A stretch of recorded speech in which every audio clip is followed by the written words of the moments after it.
Hello students, welcome back to my channel easystudy.com। और हम class 11 chemistry some basic concept of chemistry पढ़ रहे थे, जिसके 2 वीडियोस हमारे हो चुके हैं। ये 3rd वीडियो है, तो देखते हैं हम इसमें कौन कौन से टॉपिक्स हैं जो हमें पढ़ने हैं।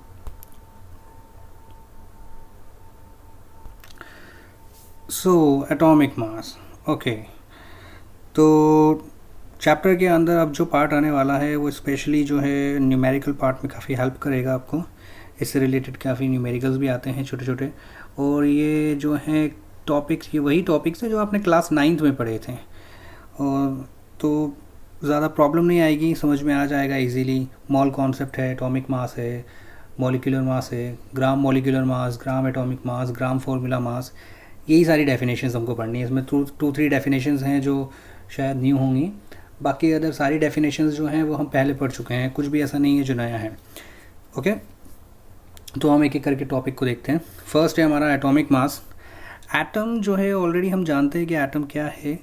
ये वो स्मॉलेस्ट पार्टिकल है जो नेकेड आई से, जो हमारे लिए क्या है, इनविजिबल है, कह सकते हो आप कि हमारे लिए ये पार्टिकल इनविजिबल है, क्योंकि बहुत ही स्मॉल होता है और सिंगल एटम या उसके मॉलिक्यूल को भी फाइंड करना है, ऑब्जर्व करना बहुत मुश्किल होता है। तो यहाँ पे हम बात कर रहे हैं एटॉमिक मास, यानी कि उस एटम के मास की। तो एटम वो पार्टिकल जो इतना छोटा है, जो दिखाई नहीं देता, उसका मास कैसे कैलकुलेट किया होगा, उसका वेट कैसे कैलकुलेट किया होगा। तो बड़ा ही एक प्रॉब्लमेटिक था ये, और इसके ऊपर काफ़ी सारे एक्सपेरिमेंट हुए, काफ़ी सारी थ्योरीज भी आई जो इसके मासेस को बताने के लिए थी स्पेशली।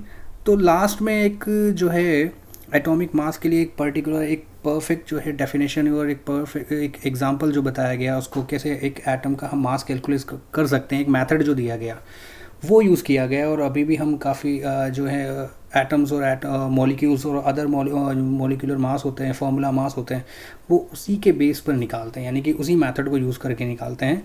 तो यहाँ जो मेथड था, ये मेथड था कंपैरिजन का, कि किसी और अदर एटम के रिस्पेक्ट में, यानी कि उसके साथ कंपेयर करके हम अपने एटम का मास कैलकुलेट करें। जैसे सिंपल सी लैंग्वेज में अगर मैं बताऊं आपको, तो वेंडर्स जो होते हैं, आपने देखा होगा, जो सब्ज़ी या दूसरी जो अदर थिंग्स जो हैं सेल करने के लिए आपके घरों के बाहर स्ट्रीट में आपको दिखते रहते हैं। आपने देखा होगा कि जब हम उनसे कहते हैं 1 kg मैंगो, 1 kg बनाना या 1 kg कोई भी अदर थिंग के बारे में, तो वो जो है उसको जो जो मतलब एक तरीके से ये पुराना मेथड है। अब तो आजकल तो इलेक्ट्रॉनिक जो हैं वेट मशीन चल गई हैं, तो उनकी ज़रूरत नहीं पड़ती, पहले पड़ती थी। तो उसमें क्या होता है कि उसका वज़न जो है, उसका वेट यानी कि उसका मास, वो ऐसे नहीं बता सकता। तो वो क्या करता है, वो एक तराजू जिसको हम बोलते हैं, तो जिसको मैनुअली हैंडल करना पड़ता है, तो उसने वो एक साइड पे आपके मैंगोज़ को रख देता है, वो दूसरे साइड पे एक ऐसा वेट रखता है जिसका पहले से जो वेट किया हुआ है और वो 1 kg का है। अब अगर मैंगो जो है 1 kg के इक्वल आ जाता है, तो ये कंप्लीट हो जाता है उसका कि हाँ, ये मैंगो जो है वो 1 kg का है, और वो सेपरेट कर देता है। अगर नहीं होता है, अगर कम होता है, तो वो और मैंगो उसमें रखने की कोशिश करता है। अगर ज़्यादा होता है तो छोटा, या उसको कम करने की कोशिश करेगा। तो वो उससे कंपैरिजन करता है, यानी कि वो जो आयरन का जो पीस होता है, जो 1 kg 2 kg के होते हैं, उनसे कंपैरिजन करता है। अगर उसके इक्वल आ जाता है तो इट मीन्स वो 1 kg है, अगर उससे डबल आ जाता है तो 2 kg है। तो ऐसे करके हमने क्या किया, ऐसे करके वेंडर क्या करता है, अपने सारे वेजिटेबल्स को एक पर्टिकुलर मास के साथ कंपेयर करता है, और उसी के अकॉर्डिंग जो है वो सारे जितने भी फ्रूट्स और वेजिटेबल्स होते हैं उनका मास यानी कि वेट कैलकुलेट कर पाता है। सेम चीज़ हमने भी कुछ ऐसा ही किया कि मेथड जो था कि एटम्स को किसी और एटम जो है उसके साथ कंपेयर किया गया। ये एटम था कार्बन। पहले एक एटम लिया था, वो था ऑक्सीजन, जो बाद में चेंज करके हमने कार्बन लिया। कार्बन में भी जो है एक आइसोटोप है C12, जिसका एटॉमिक मास 12 AMU है। वो आइसोटोप हमने सेलेक्ट किया। अब हम जो एटम का एटॉमिक मास या मॉलिक्यूल्स का मास जो निकालते हैं, वो इसी से कंपेयर करके, यानी कि इसी के रेस्पेक्ट में निकाला जाता है। ओके, तो mass of an atom with respect to C12 atom. C12 atom मतलब कार्बन, और कार्बन का जो आइसोटॉप्स हैं, कार्बन के आइसोटॉप्स होते हैं, उनमें से एक ये आइसोटॉप्स है, और इस आइसोटॉप का जो मास है वो है 12 AMU। तो 12 AMU वाले आइसोटॉप के साथ उसको कंपेयर करके हम उसके C12 एटम की रिस्पेक्ट में, यानी कि उसके रिस्पेक्ट में, यानी कि उसको उससे कंपेयर करके हम एटम का एटॉमिक मास कैलकुलेट करते हैं, such that the mass of one carbon, और यहाँ पे जो कार्बन हमने यूज़ किया है उस कार्बन एटम का जो मास है वो है 12 AMU। कार्बन का एटॉमिक मास क्या है? कार्बन का मास है भाई 12 AMU एक एटम का। और इसी से कंपेयर करके, इसी के रिस्पेक्ट में हम बाकी अदर एटम्स को कंपेयर करके उनके मासेस निकालते हैं। तो यहाँ कुछ एटम्स के जो हैं एटॉमिक मासेस हमने लिखे हैं, like hydrogen, carbon, oxygen, nitrogen, sodium, chlorine. इसके अलावा भी बहुत सारे एटम्स हैं, क्योंकि ये 11th क्लास है, ऑलरेडी आप 9th और 10th कंप्लीट कर चुके हो, तो आपको बहुत सारे एटम्स के एटॉमिक मासेस जो हैं याद होंगे, लर्न होंगे अच्छे से। तो इनमें से कुछ है जो हम फिर से हमने एक बार रिवाइज कर लिया। हाइड्रोजन जिसका atomic mass 1, carbon atomic mass 12, oxygen 16, nitrogen 14, sodium 23 and chlorine 35.5। ये इनके एटॉमिक मासेस हैं। एटॉमिक मास का जो यूनिट होता है वो होता है AMU, और AMU जो होता है उसका फुल फॉर्म भी एटॉमिक मास यूनिट ही होता है। इसके अलावा हम इसको U भी लिख सकते हैं। U मीन्स यूनिफाइड मास, एटॉमिक मास AMU की जगह हम इसको U भी लिख सकते हैं। ओके, तो यहाँ पे ये एटॉमिक मास कंप्लीट हो जाता है। एटॉमिक मास के बाद आता है आपके मॉलिक्यूल्स के, क्योंकि एटम्स कंबाइन होते हैं और मॉलिक्यूल्स फॉर्म करते हैं और कंपाउंड्स बनाते हैं। तो मॉलिक्यूल्स और कंपाउंड्स जो बनाते हैं, अब उनका जो मॉलिक्यूलर मास जो होता है या कंपाउंड्स का जो मास होता है वो कैसे कैलकुलेट करते हैं? मेथड यही रहेगा, C12 एटम के रिस्पेक्ट में ही हमें सारे मॉलिक्यूल्स, कंपाउंड्स और एटम्स के मासेस कैलकुलेट करने हैं। ओके, तो नेक्स्ट है हमारा molecular mass. Mass of a molecule with respect to C12 atom, कि एक मॉलिक्यूल का mass with respect to C12 atom, किसी भी मॉलिक्यूल का मास किसके रेस्पेक्ट में निकाला हमने? C12 एटम के रेस्पेक्ट में, उसको बोलते हैं मॉलिक्यूलर मास। और such that the mass of one carbon atom, जिसमें वन कार्बन एटम का मास कितना होता है भाई? 12 AMU होता है। सेम डेफिनेशन है, बस आपके वर्ड चेंज होते जाएंगे। सो मॉलिक्यूलर मास अब कैलकुलेट करना। मान लो आपके पास एक मॉलिक्यूल है और वो मॉलिक्यूल है आपके पास CO2। ओके, तो CO2 जो है अब एक मॉलिक्यूल है और वो CO2 का मॉलिक्यूलर मास जानना चाहता है आपसे। मान लो आपके टीचर हैं जो आपसे, उनको पता करना है भाई CO2 का मास कितना होता है, या वो देखना चाहते हैं, आपको आता ही नहीं आता। तो CO2 आपके पास है, अब CO2 मॉलिक्यूल का मॉलिक्यूलर मास कैलकुलेट करना है। तो कैसे करेंगे? So molecular mass can be obtain by adding atomic masses of all the atoms present in a molecule, कि उस मॉलिक्यूल में लाइक CO2 जितने भी एटम्स प्रेजेंट हैं उनके एटॉमिक मासेस को ऐड करके, सारे एटॉमिक मासेस को ऐड करके हम मॉलिक्यूलर मास कैलकुलेट कर सकते हैं। ओके, कोई भी मॉलिक्यूल ले लो, H2O, CO2, C6H12O6, अल्कोहल, कोई भी किसी भी टाइप का अल्कोहल ले लो, कुछ भी ले लो, बेंजीन हो। तो यहाँ पे हमने CO2 लिया है और इसका हमको मॉलिक्यूलर मास कैलकुलेट करना है। तो यहाँ पे फॉर्मूला सिंपल सा है, जितने भी एटम्स होंगे उन सब के एटॉमिक मासेस को लिखना है और ऐड करना है। तो सिंपल सा है, CO2 में एक कार्बन है और 2 ऑक्सीजन है आपके पास, तो atomic masses of carbon plus atomic masses of oxygen, दोनों के ऑक्सीजन के इनके एटॉमिक मासेस लिखने हैं। कार्बन का एटॉमिक मास होता है 12 और ऑक्सीजन का एटॉमिक मास होता है 16, और यहाँ पे कितने ऑक्सीजन है? 2 ऑक्सीजन है, तो 16 मल्टीप्लाई बाय 2, जितने ऑक्सीजन होंगे फिर उससे मल्टीप्लाई भी करना पड़ेगा। तो यहाँ मल्टीप्लाई भी कर दिया हमने, सॉरी, ऑक्सीजन 16 मल्टीप्लाई बाय 2। तो यहाँ पे आप इनका एटॉमिक मास निकालो, 16 मल्टीप्लाई बाय 2 32, एंड कार्बन का हो जाएगा 12। ओके, तो हमने यहाँ पे फॉर्मूला पुट कर दिया 12 प्लस 16 मल्टीप्लाई बाय 2। ओके, तो इसका टोटल जो आंसर आ रहा है वो 44 है। इट मीन CO2 का मॉलिक्यूलर मास जो है वो 44 AMU है।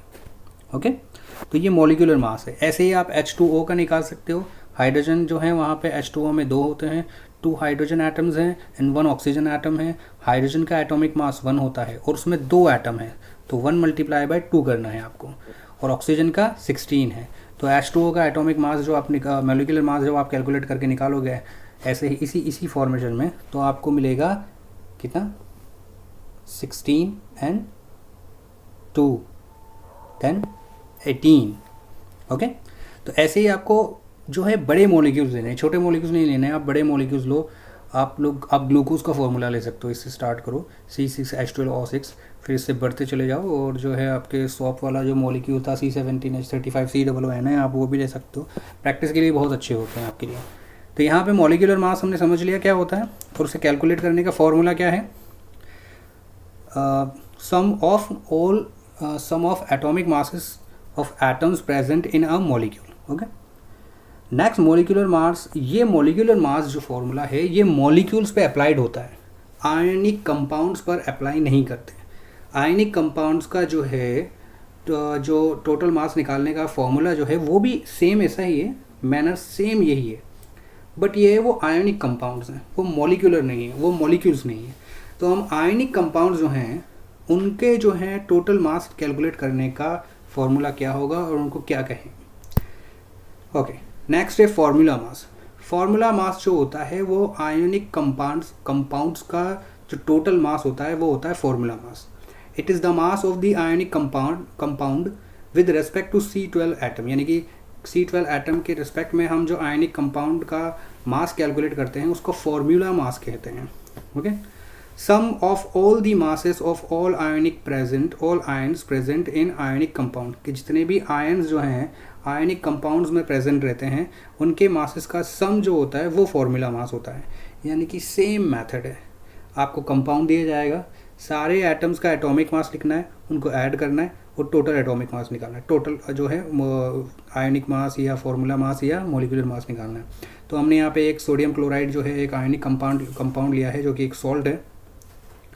अब सोडियम क्लोराइड का टोटल मास कितना होगा, सोडियम जो है उसका एटॉमिक मास होता है 23, क्लोरीन का होता है 35.5, तो टोटल एटॉमिक मास कितना होगा, 1 atom of sodium and 1 atom of chlorine. तो यहाँ पे टोटल एटॉमिक मास कितना होगा, कैलकुलेशन पहले से ली हुई है, सिंपल सा है, दोनों के एटॉमिक मासेस को हमको लिखना है, उनको ऐड करना है, 23 प्लस 35.5 एंड इट्स 58.5 AMU और U। तो यहाँ पे टोटल फार्मूला मास जो है वो हमारे आयनिक कंपाउंड का वो है 58.5। आप ऐसे ही दूसरे कंपाउंड्स का निकाल सकते हैं, आप सोडियम जो है हाइड्रोक्साइड का निकाल सकते हैं, जिसमें आपको सोडियम ऑक्सीजन हाइड्रोजन तीनों का पता है। सोडियम जहाँ पर उसका atomic mass 23, oxygen 16 and hydrogen 1। तो आप तीनों के मासेस को टोटल करके उसका जो है टोटल फार्मूला मास निकाल, उसका फार्मूला मास कैलकुलेट कर सकते हैं। कैल्शियम क्लोराइड है, किसी भी टाइप का सॉल्ट जो है उसको कैलकुलेट कर सकते हैं। ओके, नेक्स्ट है हमारा formula mass, atomic mass, formula mass और मॉलिक्यूलर मास, तीनों मासेस कंप्लीट हो चुके हैं। तीनों के फार्मूले आपने देख लिए हैं, दोनों के फार्मूले भी आपने देख लिए हैं। इन छोटे छोटे न्यूमेरिकल्स आते हैं जो आपको याद होने चाहिए, और कई बार दूसरे न्यूमेरिकल्स का ये पार्ट बन के आते हैं, तो एक तरीके से अगर 5 मार्क्स का क्वेश्चन है तो कहीं ना कहीं ये 1 या 2 मार्क्स कैरी करके रखता है। तो आपको इन्फॉर्मेशन होनी चाहिए कि हम कैसे जो है टोटल मास निकाल सकते हैं आयनिक कंपाउंड्स का और मॉलिक्यूलर कंपाउंड्स का। ओके, नेक्स्ट जो है एक नई टर्म जो हमको पढ़नी है वो अभी हमें एक टॉपिक और बाकी है, 1 mole. What is mole? It can be defined as the number of particle which are equal to number of carbon atom present in 12 gram of C12 atom. C12 1 mole क्या होता है, हमको 1 मोल का कॉन्सेप्ट पढ़ना है। अभी मोल कॉन्सेप्ट आपको पहले से पता है, मोल कॉन्सेप्ट क्या होता है। मोल क्या होता है, मोल एक नंबर है, वो नंबर होता है 1 मोल इक्वल्स टू 6.022 इंटू 10⁻23। तो यहाँ पे 1 मोल में ये जो नंबर है ये कैसे आया, उसकी डेफिनेशन दे रखी है कि it can be defined as number of particle which are equal to number of carbon atom present in 12 gram carbon, कि 12 ग्राम कार्बन के अंदर जितने एटम्स प्रेजेंट होते हैं उसे 1 मोल कहते हैं। तो 12 ग्राम कार्बन एटम के अंदर कितने पार्टिकल्स मिले थे, कितने एटम्स मिले थे, 6.022 इंटू 10⁻23 पार्टिकल्स एटम्स मिले थे। इसलिए 1 मोल की जो वैल्यू है वो 6.022 इंटू 10⁻23 ले ली हमने। This number is called Avogadro's number. इस नंबर को एवोगाद्रोस नंबर कहते हैं। ये साइंटिस्ट के नेम पर है, क्योंकि इस नंबर को जो डिस्कवर किया था, इसके ऊपर जो कैलकुलेशन की थी वो एवोगाद्रो ने की थी, तो इसको एवोगाद्रो नंबर भी कहते हैं। 1 मोल की वैल्यू होती है ये।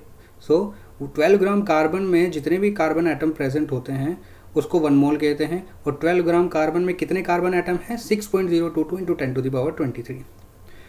सो 1 मोल जो है, यहाँ पे जो 1 मोल हमने ये जो डेफिनेशन इसका दिया है, ये एक नंबर को रिप्रेजेंट करता है, और वो नंबर क्या है, वो नंबर है ये। अब ये जो यूनिट है 1 मोल की, वो किसी भी जो है पार्टिकल के लिए यूज़ की जा सकती है। ऐसा नहीं है कि हम सिर्फ एटम के लिए यूज़ करते हैं, इसको अदर के लिए भी यूज़ कर सकते हैं। आप अदर ऑब्जेक्ट्स के लिए, कार्स के लिए, स्टार्स के लिए, किसी और कैलकुलेशन में किसी और एटम्स पार्टिकल्स के लिए यूज़ कर सकते हैं, किसी भी ऑब्जेक्ट के लिए। बट नंबर बहुत बड़ा है, इसलिए हम यूज़ कर ही नहीं पाते। अगर जैसे मैं कार की बात करूं कि मेरे पास 1 मोल कार है, या हमारे कंट्री में 1 मोल कार है, तो 1 मोल कार बहुत ज़्यादा हो जाता है।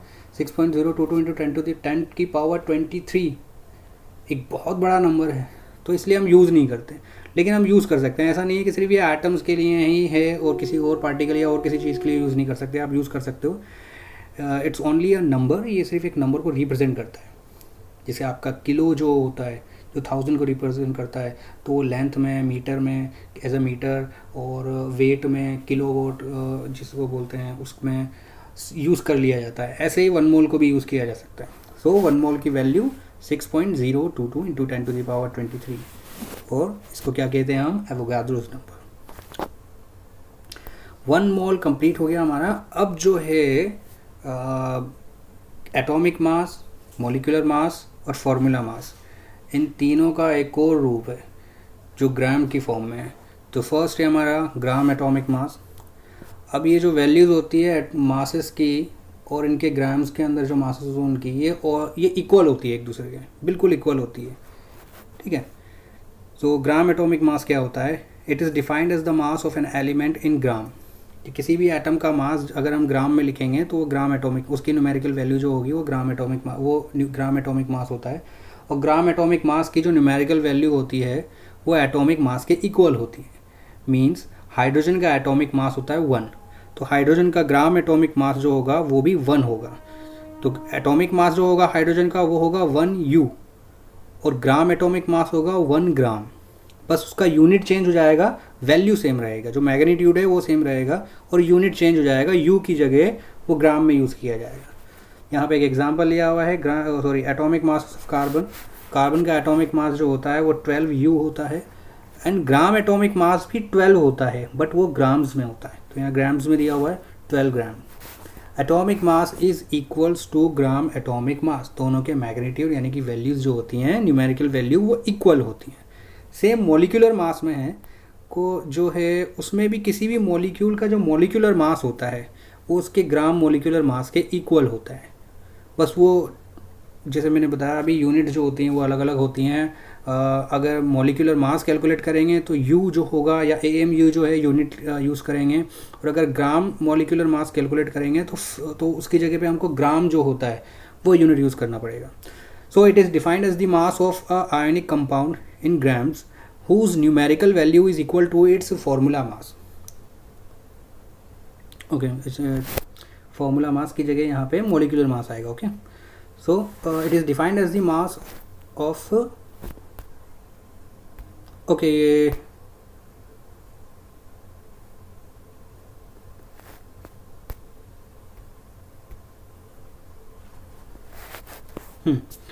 सो it is defined as the mass of, ये जो है कंप्लीट आयनिक जो है यहाँ पे हेडिंग जो है वो फार्मूला मास की आएगी। ओके, तो मैं फार्मूला मास की बात कर रहा हूँ अभी। It is defined as the mass of ionic compound.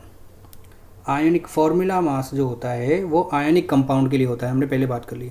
तो ग्राम फार्मूला मास क्या होगा, so it is defined as the mass of ionic compound in grams, कि आयोनिक कंपाउंड का मास जो ग्राम्स में होगा उसी को हम ग्राम फार्मूला मास कहते हैं। और ग्राम फार्मूला मास की जो न्यूमेरिकल वैल्यू होती है वो फार्मूला मास के इक्वल होती है। ग्राम फार्मूला मास की जो वैल्यू होती है वो फार्मूला मास के इक्वल होती है।